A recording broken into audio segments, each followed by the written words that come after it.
everyone? Good morning! In Sun Life, no matter what time of day, it's always morning because life is brighter under the sun. Yes. My name is Deedee Sarol, but you can call me Deedee. And I'm very honored to stand before you here. As I look around the room and see your faces, especially you and 95%, you have been out of college for just 5 years, correct? Yes. Do you recall on our freshman year, our subjects are Biology, Psychology, Zoology, Algebra 101. So Financial Fitness 101 is a basic module on money growth, how to make your money work for you. When you read the circular, Financial Wellness 101, said to yourself, gusto ko, interesado ako, I want to learn! Bias kayo, Sun Lifer kayo. No matter where I go, wala pong nagtataas ng kamay, and that's all right because financial fitness isn't a sexy topic. If our topic were Botox or liposuction, I bet pumipila pa kayo hanggang sa labas. But who among you here said, sige na nga, well, I heard may freebies daw at baka may pa-snacks pa ang Sun Life. Sige na nga.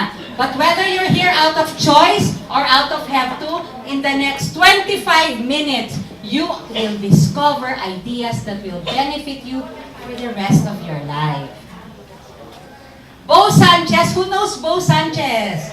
In his best-selling book, 8 Secrets of the Truly Rich, Chapter 28 says, financial ignorance is expensive. Totoo ba? Yes. Yes, because Filipinos have lost about 12 billion to the 17 scams currently in operation today. So, if you're not well versed about how financial markets work, and somebody comes up to you and says, uy, Vanj, ang 36,000 mo, magiging 180,000 in 90 days. Ano yun? Goldex. Ngayon, global something-something na, nagpalit na ng pangalan, correct? Ikaw naman, sasabihin mo, goods yun ah. Kasi yung time deposit, wala pa ang 3%. Okay? Not knowing you could lose your shirt. Okay, next po. What is the antidote? Ano po yung remedyo ng financial ignorance? It's financial education. That's our weapon against the ignorance. And that's what we're doing here right now. Now, what is the key? Ano po yung susi sa financial success? It's pananaw mo tungkol sa pera, your money mindset. And I'll give you 2 extreme examples. 2015, Forbes, richest man in the world, Bill Gates, came to the Philippines and gave a donation to International Rice Research Institute in Los Baños, Laguna. Tama? So, ginagamit niya ang kanyang kayamanan para sa kabutihan. So, if you have a mindset that money is a blessing, it builds business, creates jobs, it makes the world a better place.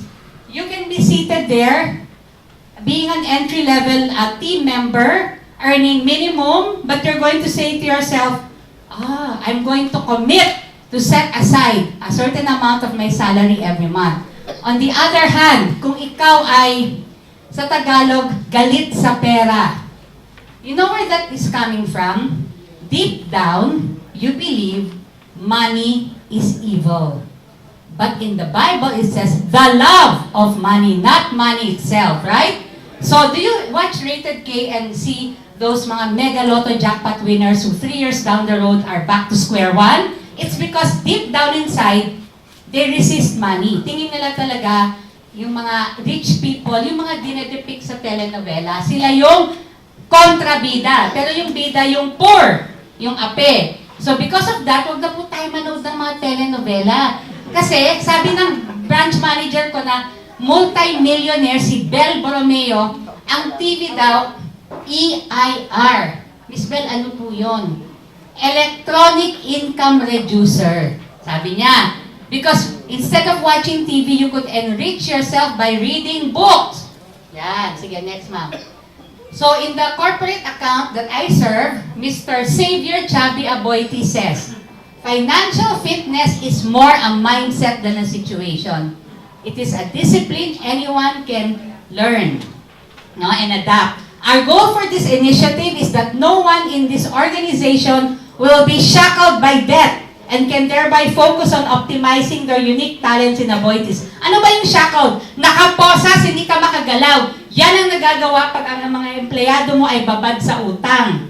Ni pamasahe, uutangin na. Right? So that is the positioning of our financial planning program in Aboitiz. Because he believes that any business owner wants, of course, number one, profit. Hindi naman sila NGO, right? The second thing they want is optimization. Yung mga empleyado nilang pinapasweldo, binibigyan ng benepisyo, masulit naman yung talents. Because the greatest asset of any company are its people. It's not the business, it's not the buildings, it's the people.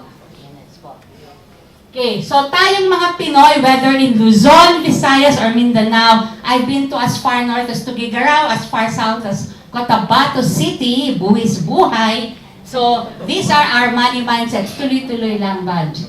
So, tayo yan. Ganyan tayong mga Pinoy. These are our money mindsets that make us poor. Yan. But among all of them, may last one pa po dito. Bahala na. In my 24 years of being a Sun Lifer, whenever I do financial needs analysis, and I ask people, okay, sir, so you're 30, you want to retire by 50, and you said you want to have 50 million. So what have you done? Ano na yung nagawa mo towards your goal of 50 million? So in my experience, 90% are going to say, Miss D, wala pa. Kasi yung anak ko, may pinag-aaral pa ako ng nursing. Pero pag makapasa yan sa NLEX at makapunta sa UK at kumita na ng, ano ba yun? Pounds, okay na ako. So ano yun? Bahala na. Anak mo yung retirement fund mo. Okay, next po. So, this is the recommended allocation for our monthly salary. 50% goes to our food, clothing, shelter, the essentials. 30% are for our recurring expenses, or it can also mean your recurring monthly investments, amortizations. And 20% ideally goes to lifestyle expenses. It doesn't mean that just because you're saving for retirement, you're never going to watch a movie or go out, fine dining, or never come on vacation. No, we should strive for work-life balance, but with 20% of our monthly salary. Okay, let's go. Now, when it comes to investable funds, there are 3 timelines, and these are the different vehicles to wealth. Short term means our monthly bills, your utility bills. We still need the bank because it gives liquidity. But beyond short term, once we reach 5 to 7 years and beyond, we should explore alternative vehicles to wealth, such as UITFs, mutual funds, VOLs, which I will discuss as we go along. Next, please. Okay, so we should have at least an expense tracker so that, you know, like a ship, it sinks because of the holes. So we should know where the holes are. It could be our latte habit, or we just need to have the latest iPhone kahit walang ipon. So we should track our expenses and save at least 20%. Warren Buffett said he saves 20% of his monthly income since he started working. Next one. Okay, now, emergency fund. Life happens while we make plans. A good emergency fund would be 3 to 6 months of your monthly salary. Okay, 4, stashed in a savings account. 4, easy access. Now, what is the reality about saving? Inflation. Okay? Inflation, the rise in the price of goods and services. So today, in Metro Manila, you can buy a whole roasted chicken for 200 pesos. But 12 years from now, the same 200 will buy you a half na lang. Half a roasted chicken. 24 years from now, the same 200 will buy you a quarter, a leg. And 36 years, in the Philippines, we call it Adidas, okay? Adidas. Now, yan, this is a very visual way of illustrating the effect of inflation on the purchasing power of our money. Okay, next one. So, mutual funds are pure investment products that allows you to go direct to investment markets with a very minimal initial investment of 5,000 pesos. So, these definitely beat inflation. Next po. Now, what is the value of having a policy, or to be specific, a Sun Life policy? So, all of us, we have our birth certificate, right? So, our date of birth is the date of issue. But, do we know the date of expiry and that it can expire at any time? Only God knows, right? So, whatever we decide to do with our money, whether going business, have rental income, we need time. Time to accumulate our money.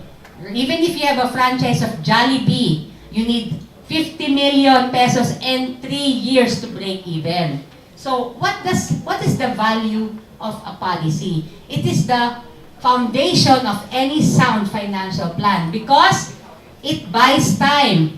You create your will before you earn it. Benefit is 22.5 days for every year of service. What is 22.5 days? The equivalent of 1 working month. But how many months are there in a year? 12.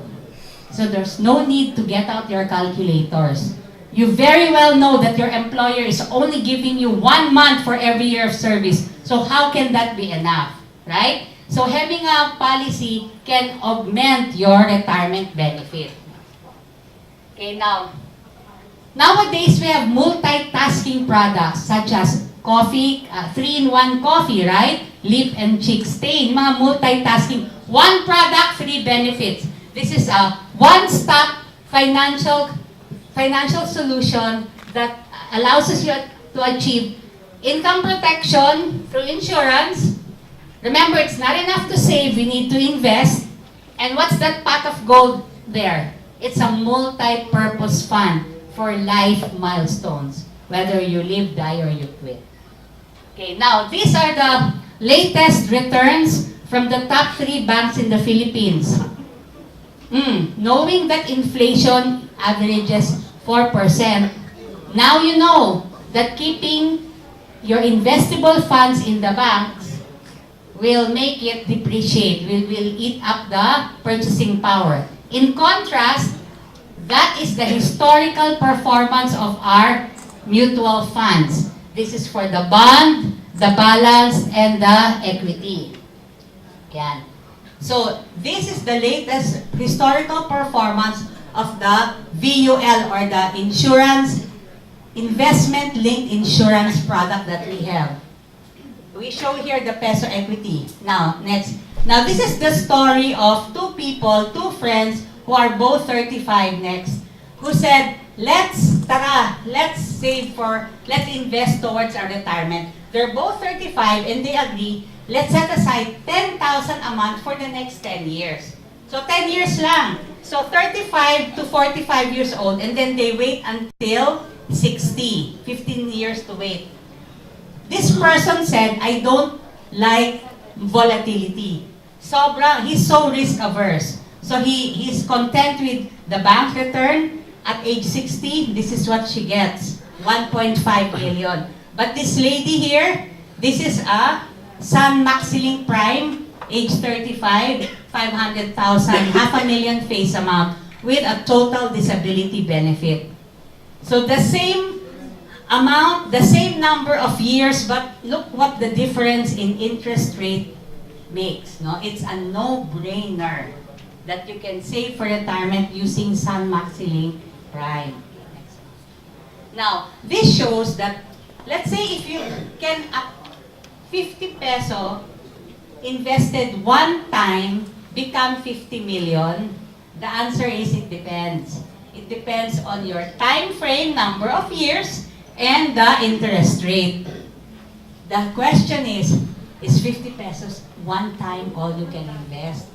I don't think so for the most of us. So the next slide will show how different amounts can become 1 million. So you can see here that even an ordinary working class Filipino can become a millionaire if you only have the commitment and the resolve to save regularly. Okay, next po. Now, the company I represent is Sun Life Financial. The only thing I'll say about this slide is our credit rating. Because even if we say we've been 120 years, there are institutions that go under, even if they've been around 100 years. The only thing I'll say is that our credit rating of AA is higher than the Philippine economy. Because the Philippines is BB+, but we are AA. And what is credit rating? The ability of an organization or of a country to meet future obligations. Meaning to say, if a nuclear bomb dropped right now and all 600,000 policyholders perish, we can pay our claims. And that's what the public, that's all they care about. Are you going to be there when I retire? Diba? Okay, next po. Now, these are our subsidiaries. Next. And these are our assets, latest assets. Okay, next. Now, this is our mission. The It's Time campaign is towards financial freedom for Filipinos because a country is only as prosperous as its citizens. Now, in the company I serve, the vision of the chief human resource person is to have a debt-free workforce where employees become regular savers. That's all. That's the vision. I'm being tasked to convert at least 40% of the organic manpower. Now, this is the solution which I presented and which was approved. Next. Okay, next. So, here. The average client that I have is 25 years old. They're all millennials.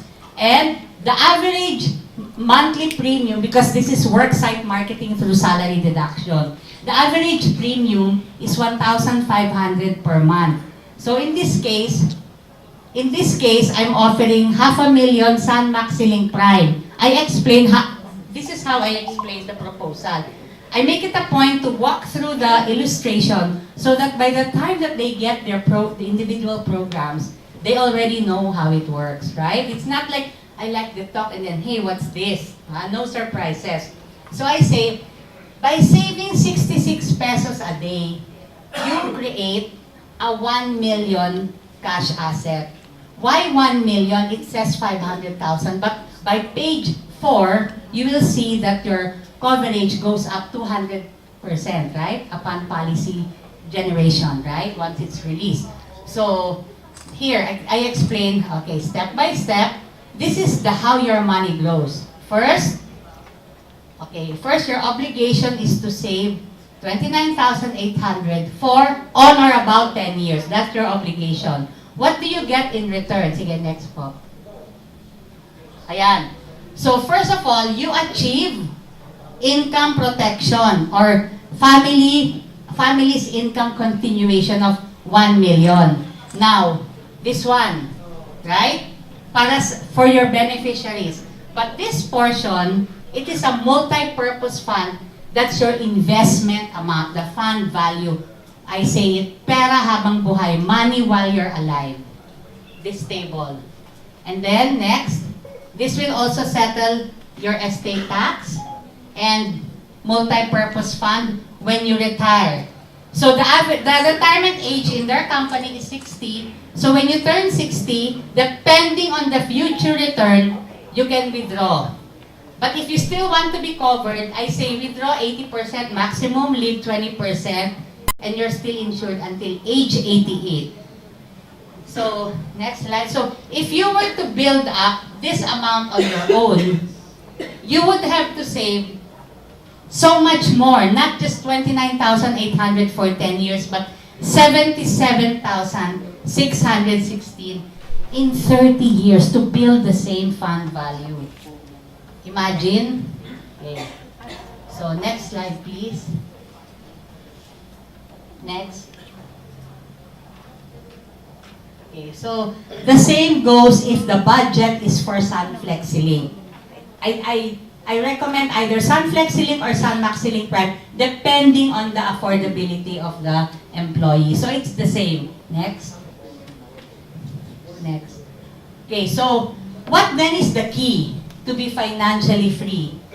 You and I are man at work. But while being man at work, we should already be doing something conscious and deliberate to be money at work, to have money at work. Because when we can no longer work for money, our money should work for us. us. Now, in closing, the average person has more than one bank account. Usually, we have a payroll account at a bank near our office and a personal account at a bank near our home. If you were to transfer funds, when you lecture first, when you train, it is an in-feeling, it's a one-way street of information. So you're just receiving. But when you want to be high impact in any group presentation, you should be facilitating. Ano yun? You're drawing out an insight. You want your audience to have an aha moment. Okay? You know you're successful when they say, actual story ha. You know, Miss D, kaya ako, the reason I'm in debt, I buy shoes every payday. I just have a thing for shoes. But after your session today, I resolved I'll just buy shoes, one pair a quarter. And the savings, I'm going to put it to Sun Life. You want to have that, moment. Okay? So, you want to be, you're just a catalyst. Okay? Now, ito po. What do you want to do pag nag-FP kayo? Gusto mo, magkandara pa sila, kuyugin ka para sa application form. That's what you want to do, right? So, how? How do you do that? Gusto mo lahat sila, tara, pirma tayo. That's what happened to me. I'll never forget it in Cotabato City. So, ito ha. Okay, sige ma'am. Upo ka muna ma'am. Nautusan si BM. Okay, so, it's very important, know your audience. Find out their profile before the FP. Sino sila? Can you separate team members from team leaders? Iba-iba yung concerns niyan. Alamin mo pa, what is their loan profile? Palautang ba to? Sila. Ano yung mga average salary? Dapat alam mo yan. Okay? Now, sige, next na po tayo sa mga actual thing. Ito! Don't ever read your slides. The minute nakikita mo, I do that, but I say something else. Kaya kayo nakikinig. You don't know what I'm about to say next. The minute you read your slides, they zone out. Bakit? Kaya ko basahin yun eh. May handout naman mamaya. Ba't pa ako makikinig? Magte-text na lang ako. Diba? Now, ito pa. Never turn your back on your audience and always use open palm. And there will always be someone who's, philosophical, who will ask difficult questions. Never ever embarrass anyone for any reason. And I was told by my branch manager, I credit her for this knowledge now. Deedee, don't use Sun Life t-shirts or polos whenever you see a client or when you do FP. So she said, because you don't look rich. We're selling security. We have to look lang, look na, carry bells na. Okay? When you go around your clients and you're wearing the Sun Life t-shirt, unless you're Magda Chua, diba? Kahit basahan ang suot ni Madam, alam mo, diba? Alam mo, solid na liquid pa, diba? Ganon. Yan ang mga topa sa high net worth eh. So, ayan, ito yung mga no-nos. No dangling earrings, solid closed shoes. Sige, next po. Okay, so ito. I have bad news for you. I cannot teach you how. Because your beingness, your person, that's what's going to show up here. So, sino dito ang nakaka-relate? Kilala niyo ba si Kuya Cesar, yung announcer na sobrang nakakaantok ang boses? Wag na po siya mag-FP. Wag na. Pwera na lang kung ang audience niya, mga insomniac, yung mga hindi nakakatulog sila, di ba? So, those of you who are my friends, the Deedee you see up here is the same Deedee. I'm really so like this. Yung life force, malakas. Now, if you're not, sabi ni anak, be. Pretend if you're not like me, na talagang hyper na high energy. It cannot be taught. Next, ma'am. So, ayan. How do you connect? Hindi ko na kwento. In the Pinoy Money Mindsets, in an actual live FP, I tell them about my credit card horror story. Because the best way to connect with your audience is to be vulnerable. You're up here, not because I'm better than you. No. Katulad niyo ako. Nako, palpak ako sa credit card. I was newly married Kinikwento ko yun, and then lahat ng credit card na in-issue, kasi from 5,000 a month salary in the 1990s to 27,000 a month, kinsenas pa lang yan. Sabi ng recruiter ko, iha, baliya pa lang yan. So,